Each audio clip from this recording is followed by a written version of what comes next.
And we will start with talking about the highlights and why you need to download this release.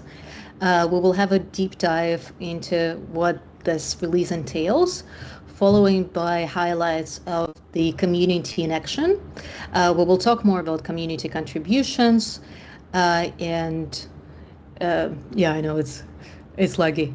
We will talk more about community contributions, and then we will conclude with the announcement about the Vocabathon that will happen during the Global Symposium. And the third slide that Masha briefly scrolled over while she's trying to fix her order showed the extended vocabulary team. And while she goes back to the slide, what we wanted to highlight here is that even though there will be 5 people talking, of course, the work is done by many more people. And here you can see the extended vocabulary team coming from different institutions who participated in this release in different shapes or forms. And you will hear about these individuals later on. This release fully aligns with the roadmap that we publish pre-release in advance, that you can reference if you want to learn about what the next releases will be. We are preparing the schedule of releases for 2026. So in a little bit, you will see the roadmap for the upcoming releases, so that you can familiarize yourself with what they are, and you don't have to wait until the actual release to learn what it will entail. On the next slide, we want to start talking about why you want to download this release. The very obvious reason is that, well, it has more content. We are having many more procedures coming from CPT4 HCPCS and ICD-10 PCS. So if you do work on procedural concept sets or in studies involving procedures, you would like to download this release to have them. The same goes for the new lab tests in LOINC, and we see an uptake in the studies using measurements, and our APEC team actually talked a little bit about their studies that also utilize lab tests. That would be another example of why you want to download this release, because you'll have new lab tests that you may want to use in your concept sets. And then the third point here is probably the most obvious in terms of the magnitude, is that there are new drugs. And in fact, the drug uptake is pretty significant. We have more than 50,000 new drug terms coming from NDC, CVX, and DM+D. And DM+D is one of our community contributions that you'll hear more later on. So the first reason is simply you'll get more content that may be relevant for your research. The next reason is that for the existing content, we do continuously improve mappings based on your feedback, based on our internal quality procedures. And this slide shows 2 examples of better mappings and mappings that are improved. And you want to download this release because you'll get those better mappings. For example, in the first row, you can see the example of ICD-9 and ICD-10 terms that specify multiple myeloma in relapse. And it was previously mapped to multiple myeloma, so we lost the information about relapse. Now it is mapped to relapse multiple myeloma, which captures both of the elements. So you want, as always, download this release because mappings are better. So now when you create concept sets, they can more accurately represent the ideas that you want to capture. And then the third reason is that aside from mappings, we always continuously work on the hierarchies to make sure that the hierarchies are easy for use to use, and that when you use hierarchies, you get what you actually want to get. So one point is that we have been doing improvements in terms of the hierarchy accurateness and its coverage. So when it comes to MedRes SNOMED hierarchy or CPT4 HCPCS SNOMED hierarchy or LOINC SNOMED hierarchy, all of these have been updated to make sure that they're more accurate and that they capture more terms. So if you download this release, you will get better hierarchies that will be easier to use for your concept set construction. And one more thing that Vlad will go into much more detail now is that we do observe problems also reported by our users that some of the drugs are not connected to their ingredients in the hierarchy. And obviously that is a problem, because if you take the drugs in descendants, you will not get the drugs that you want to get. So this has been fixed in this release. And now when you create your concept set for drugs, for a portion of drugs, it will be much more accurate. So really, you want to download this release for these 3 reasons: more content, better mappings, and better hierarchies. And now I'll pass it over to Vlad, who will talk more about this machinery fix. Okay, thank you, Anna, for this introduction, and let me start the discussion around the vocabulary machinery changes that we implement during the summer release. So I asked Masha to keep the slide still open. So I do believe that everyone in the community, every OMAP user, at least once in their career, utilize the content that is available in the concept ancestor table. So the content in this table is actually derived from the concept relationship table for the specific subportion of relationships that are marked as hierarchical. Irrespective of the nature, is it was adopted by us, that, for example, in cases when the source provides us with this hierarchical relationships, or we created de novo, there are some risks related to the maintenance of this relationships in case when we lose some relevant attributes that define the ancestor and descendant relationship. It may result in scenarios when some orphans appeared. So we can move forward. So the example of such orphaning of the concept was well described by Maxim at the mid of June. So look, and his example, albuterol 0.2 milligram per actuation inhalant solution, the clinical drug, has no any relationship in concept ancestor table to the particular ingredient, the albuterol. And as you see, the hierarchy is kind of incomplete. So if we looked at the general picture, how how the de novo created hierarchy relationships looks between the releases and how they behave. If we go to the next slide, we will see that once their newly created de novo relationship is introduced at release 1, it could be subsequently not propagated. And the reason for this unpropagation is sometimes is quite simple, because the ancestor A become non-standard. It was replaced by the author and organization, for example, of the source, by another vocabulary. So that's one of the reasons why we see lots of orphans in the vocabulary, because we have the machinery to rebuild it. So what we did, we sit together within a team and brainstorm a little in order to find the systematic approach how to handle this issue. And if we go to the next slide, we will look at the ideology we have. So we designed the new function that is fully compatible with our vocabulary ETL logic that we currently have in place.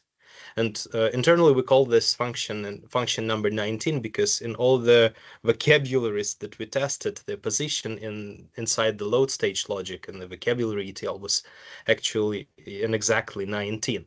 So what this function do? We aim to design some kind of bulletproof functionality to propagate the hierarchies. And this function check if mapping from ancestor 1 to ancestor 2 exists in a mapping tables, either stage 1 or basic ones.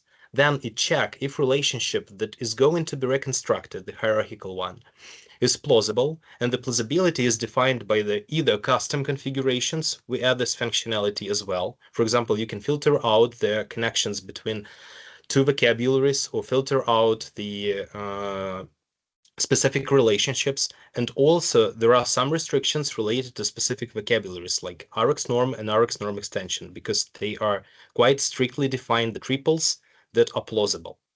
The function also do the storing of facts and concept relationship stage, so they will become visible for our main machinery, the generic update. And also to provide us some kind of bulletproof functionality, we perform the logging of the changes in local schema for all the dry runs of the vocabularies and in our centralized development schema while the vocabulary is integrated. So right now we have this function and implemented it for CPT, RxNorm, and HigPix. And the behavior of the vocabularies in between releases since the introduction of this function slightly changed. If we go to the next slide, now we see that if some de novo created relationship, either automatically or by manual review of subject matter expert, was created at release 1, at release 2, it could be propagated in cases when the ancestor A is connected with a valid mapping relationship to ancestor A prime. So that's basically it. Let's go forward and look at the actual results. So this function helps us to fix a specific issue. So right now the albuterol 0.2 milligram per actuation is connected to the specific ingredient. What we also find, and we want to show you some interesting statistics around it, we regained the number of descendants for 162 RxNorm and RxNorm extension concepts. It's about 0.5% of total ingredients. And what is really interesting about these observations is that more than 50% of these ingredients gained more than 20% of descendants code-wise. So we check how many codes actually was added to the concept ancestor table due to the function run, and we found that it's around 115,000 of new records.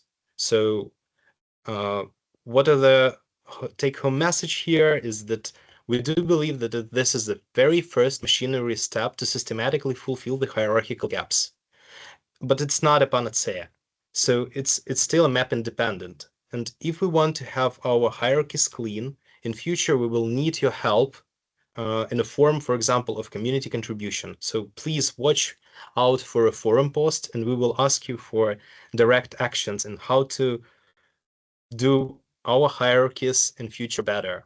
Thanks again, and let's move forward for our maintenance section. Masha, yes, the stage is yours. Normally we have a traditional part, vocabulary updates. So let's look at the highlights of them. During this release, we have updated SNOMED. We have updated measurements of lowing procedures, CPT4, HigPix, ICD-10 PCS. We have also refreshed ICD-10 and MEDRA conditions. Drug refresh included CVX and RxNorm extension. And following the community's request, we have updated the service vocabulary in UCC and visit and provided domains. SNOMED has been updated to its February version of SNOMED CT International, and accordingly United States and United Kingdom versions have been updated to their March and April versions respectively. New content has been added. We have mapped 70K concepts. Most of them were drugs that have been mapped to the standard equivalence in RxNorm. Starting from this release, we will maintain only the most recent replacement links provided by SNOMED sources. So we will not no longer maintain legacy replacements in order to keep our content in most up-to-date version. And also we have explored SNOMED source, and I would like to give you some highlights of the sources asserted changes and their possible impact on the phenotype. Thus, SNOMED has revised the branch of substance use disorder hierarchy, and some of the concepts in this hierarchy have been replaced by SNOMED, and SNOMED provided the replacement concepts, but however, some of the concepts have been deprecated without replacements, and assuming that the impact on phenotyping may be large, we have mapped them manually to the most to the closest semantic equivalence among the active SNOMED concepts. The same thing we've seen for the procedures. Thus, Angioplast branch has been revised, and again, for some of this of the concepts, SNOMED has provided the replacement link, but some of them have been deprecated without replacement, and we expect that SNOMED will provide the replacement links in future. However, for now, we have also mapped them manually. In this case, you will see some downhill mappings, because it was the closest semantic equivalent among the active and valid SNOMED concepts. Transplantation branch has also been deprecated by SNOMED, and again, not for every concept. We have the replacement provided by the source, and we also fixed it and mapped to the valid concepts. Radiographic imaging has been revised for a long time, and SNOMED continues the changes in this hierarchy. For some concepts also have been deprecated without any replacement link. For these concepts, we have no proper equivalence among the valid concepts, and for now they have been deprecated without being mapped. We expect SNOMED to provide the replacement links in future, but if you have cohorts or studies related to the above mentioned logical and semantic groups, please be aware of these changes. As soon as we provide mapping for the most of these concepts, we do not expect that your cohorts will be severely affected. However, please double check and just be aware of this. Also, we see the trend that SNOMED deprecates concepts that have pre-coordinated condition and the respective complication, and replaces these concepts with loss of information. And you will see that some source vocabularies, for example, abscess of breast associated with complication, have been mapped earlier as one-to-one to the SNOMED with the pre-coordinated complication, and now this SNOMED has been deprecated and replaced with substratic breast disorder. So now you will see that some of the source concepts became mapped uphill as soon as SNOMED dynamics is such that they go by according to the post-coordinated way. And again, my screen is lagging. Sorry. Yeah. Also, I would like to tell you that we have a tool that have been developed by Dima Dimshits that evaluate the impact of the vocabulary changes on phenotypes. And now we use this tool as a part of our QA routine. For example, this tool shows us that a bunch of concepts related to this seizure disorders has been deprecated without a replacement, and they fall off out of the some concept set, and we see these changes using this tool. So, following the SNOMED changes, we have updated mappings of the source vocabularies accordingly. So most of these vocabularies have been manually created. However, for vocabularies marked with asterisk, the mappings were automatically propagated.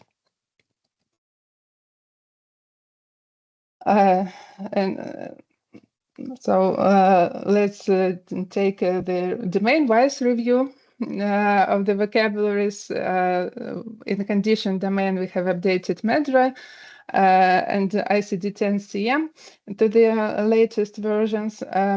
New content has been added. Also, the community members reported discrepancies in MEDRA's SNOMED hierarchy. So we have reviewed 2,000 of relationships and fixed the reported issue. In JAX, RX norm and RX norm extension, NDC and DSPL and CVX were updated to the latest versions. Using our new tool that Vlad described, we have adopted more than 7,000 of orphans and more than 4,000 of replacement mappings have been added. Loing has been updated, and we continue expanding of Loing and SNOMED hierarchy. CPT4 and HICPICS included new concepts. We have propagated their hierarchy with SNOMED using our new tool of propagation. And the good news is that during this release, no reused concepts were detected. ICD-10 PCS has been updated to its 2026 version with new concepts added. And we have received the request from the community to update the NUCC vocabulary. It was updated to its 25.0 version.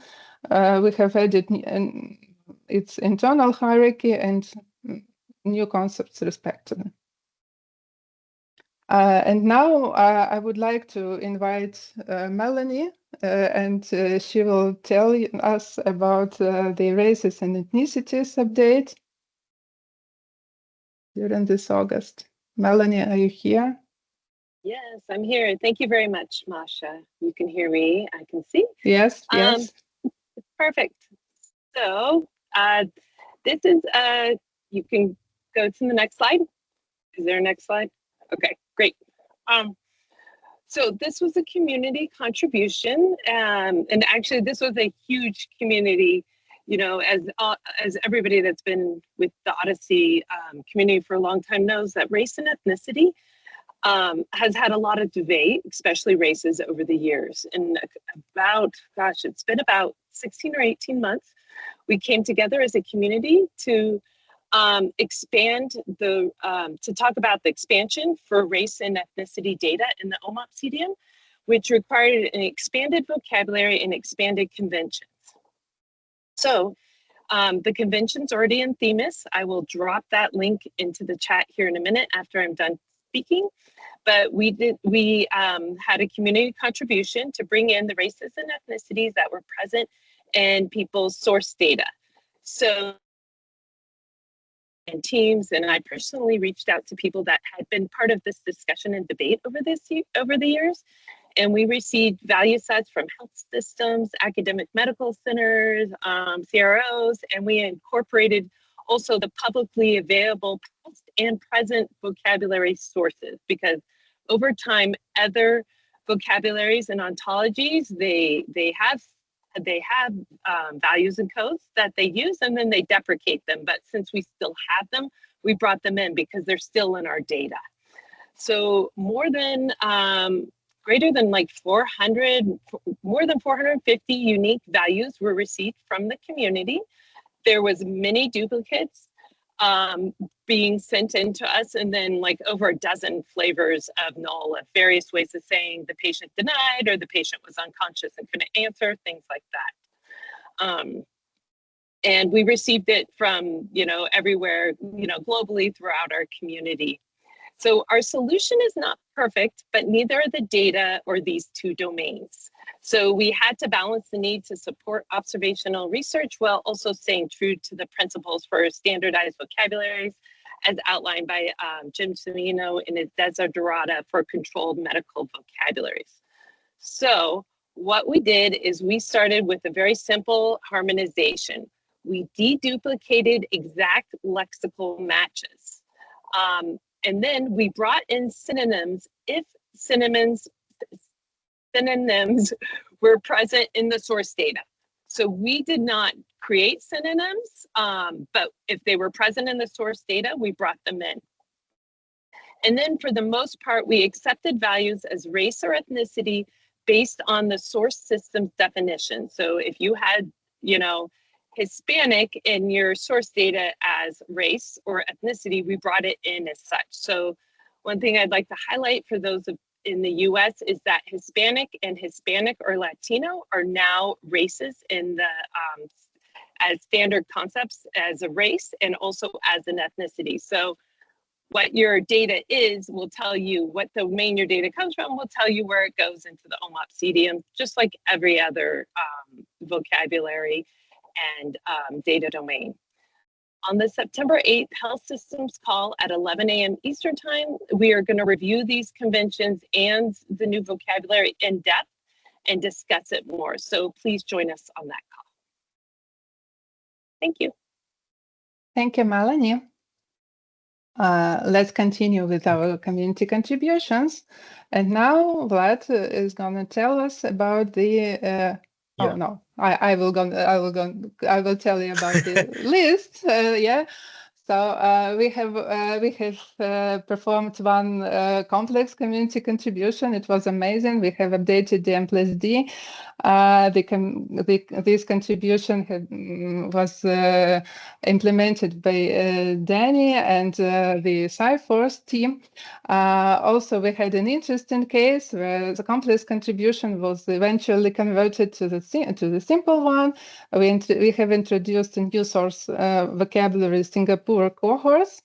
And we have had the last but not the least, 3 simple contributions for mapping improvements. So now Vlad will tell us about the DM+D update. So Vlad. Yeah, so let's start with this quite complex schema, but I will try to explain what is going on here. So again, many thanks to everyone who was involved in this particular community contribution. This particular diagram is basically aimed to describe how many moving parts and how many teams and cross teams interaction truly exist, and for cases when we want to implement the complex contribution at our end, and if we want to make the process and the vocabulary update replicable in future. So as you see, the first step is actually the decision-making step. And here is with the help of our vocabulary committee, we triage the requests related to the complex community contribution and select one of them for each release to be processed properly by the development team and integration team as a part of our complex community contribution pipeline. So once such approval is confirmed and we have it in place, we as integration team and centralized vocabulary team can contact with the development team. In this case, it was Danny and Cyforce team, in order to understand what are the dependency between the vocabularies to be processed, as well as to freeze the vocabulary version, because you understand that if you want to cook the drug vocabulary, you should understand how the target will look like, as well as we should understand at which version of source vocabulary we're going to work on. So once the agreement is achieved, we deliver the vocabularies that result in dependencies like RX norm and RX norm extension to our development team. to start the actually vocabulary ETL or load stage refactoring. In this case, they do it internally at their local environment, but they are able to ask for the contribution either at our end or thanks for our community contribution leads, ask directly them about the process and proper steps to be implemented. So once the vocabulary ETL refining is completed, the development team create the pull request. So this pull request triggers our actions as a centralized vocabulary team to ingest all the scripts and all the content that was produced at this refining step in order to replicate the entire logic at the vocabulary team end. And what we should understand in this case, that the team that was actually involved in the development is a highly trained team in the vocabulary development. But even considering this, we take around calendar months for make the centralization possible, just to polish everything and make sure that not only content will be transferred as it was produced at their end, but also all the scripts. So the take-home message here is, if you plan a complex community contribution, please reach out us as early as it possible in order to make everything smooth and in expected way. So what we have at the final stage for the DM plus D, let's move on. Masha. Yeah, so this is the very first update of the DM plus D vocabulary since 2023. So now we have the DMD version 6.0.0 dated June 2025 with more than 30,000 of new concepts introduced, with more than 20,000 of new mappings.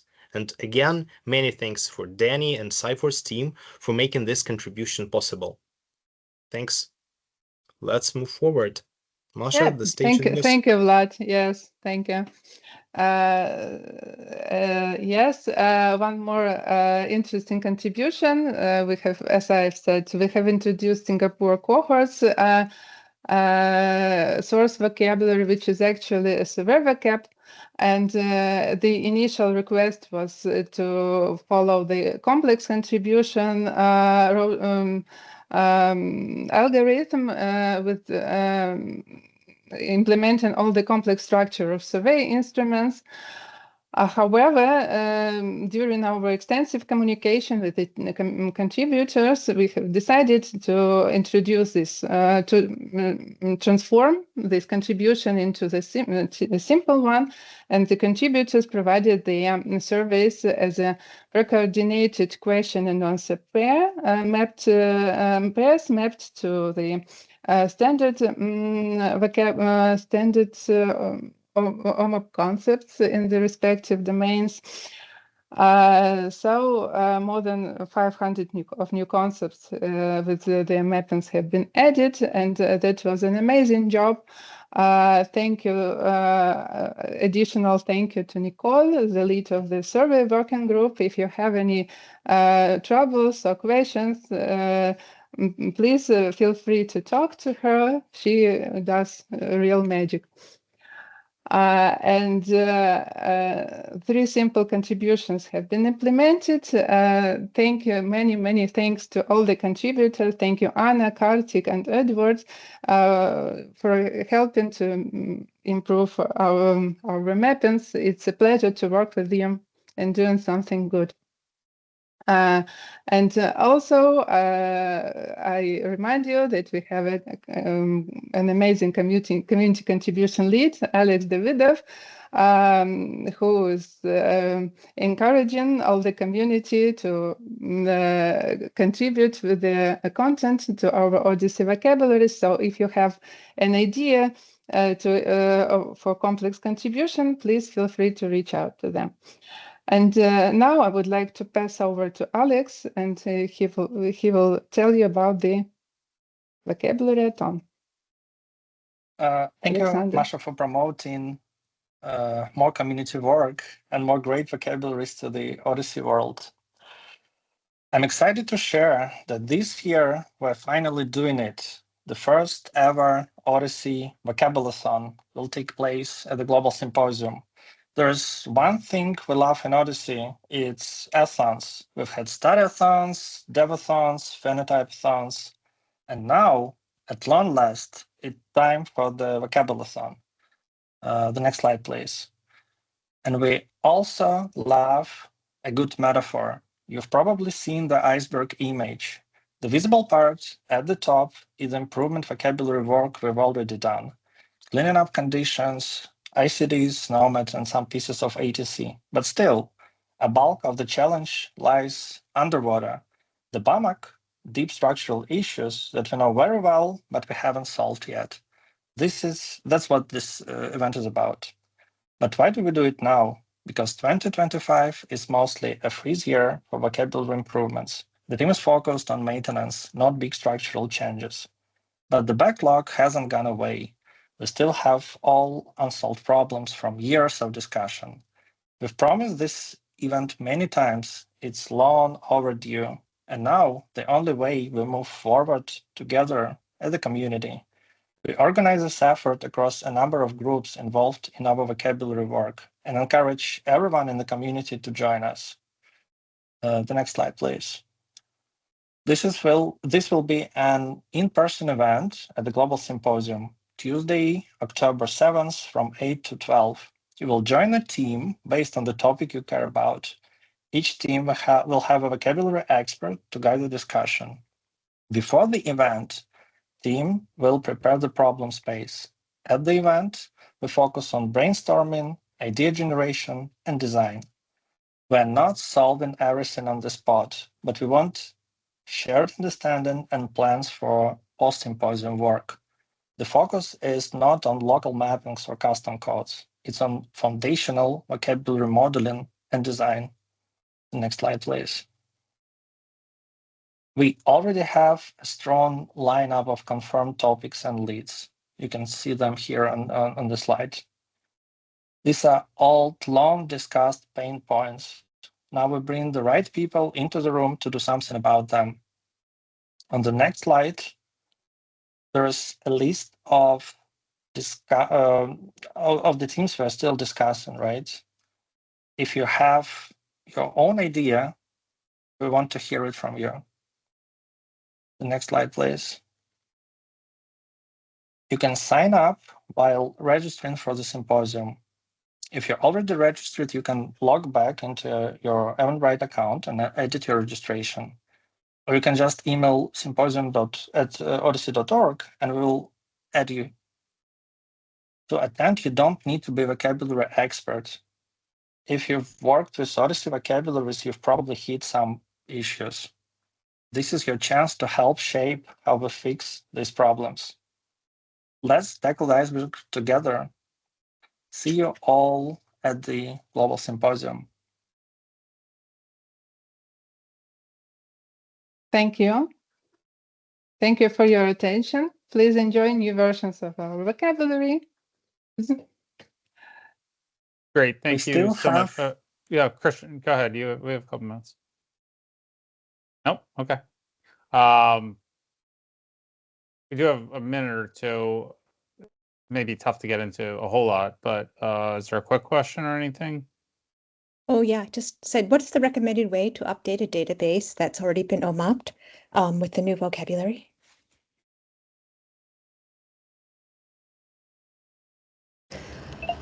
I think that's a big question that very much depends on what you've done with your data and how you have your, for example, mappings, whether you have any 2 billion codes, whether you store things in the source to concept map or in the concept and concept relationship. So I think if to give you better advice, we probably would need to chat offline to discuss what exactly you do with vocabularies and what kind of issues you run into. Thank you. Thank you all for the really tremendous work you do for the vocabulary update. Augustine? Hello, good morning from here. This is actually my first time of joining the community on the community call. I work with Levin from the University of Calgary, and we are looking at homomorphifying our cardiovascular data. So my question to the community is, who will be our resource person? So let's start this conversation, please. You kind of faded a little there. Can you just ask the question one more time? Yes. So my question is, who can serve, or how do we find a resource person that will help us to homomorphify our data? We will paste, there is a work group on Fire to OMOP, and we will paste the link to the work group in the chat because they're doing a lot of work on integrating these sources. And I think the most straightforward way is to come to the work group meeting and learn from them what their advancements are.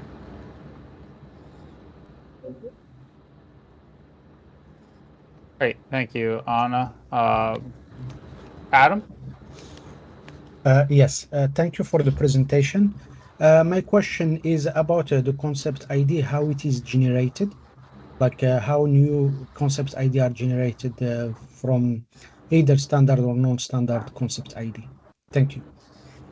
Wonderful question. Sorry, everybody is very capable of answering this question. Since I'm here, I'm just going to answer that quickly. The IDs are unique and they're generated in sequence. So you start with one. In 2015, there was a concept with ID 1, and then you go on in the increment of adding +1 to the concept ID.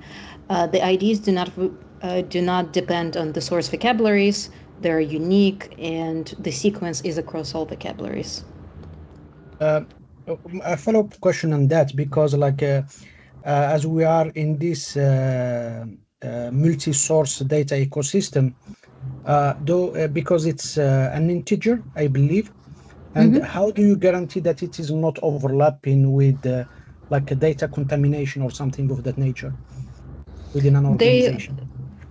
If you download vocabularies from Athena, identifiers are unique. This is something we assign, and they are unique.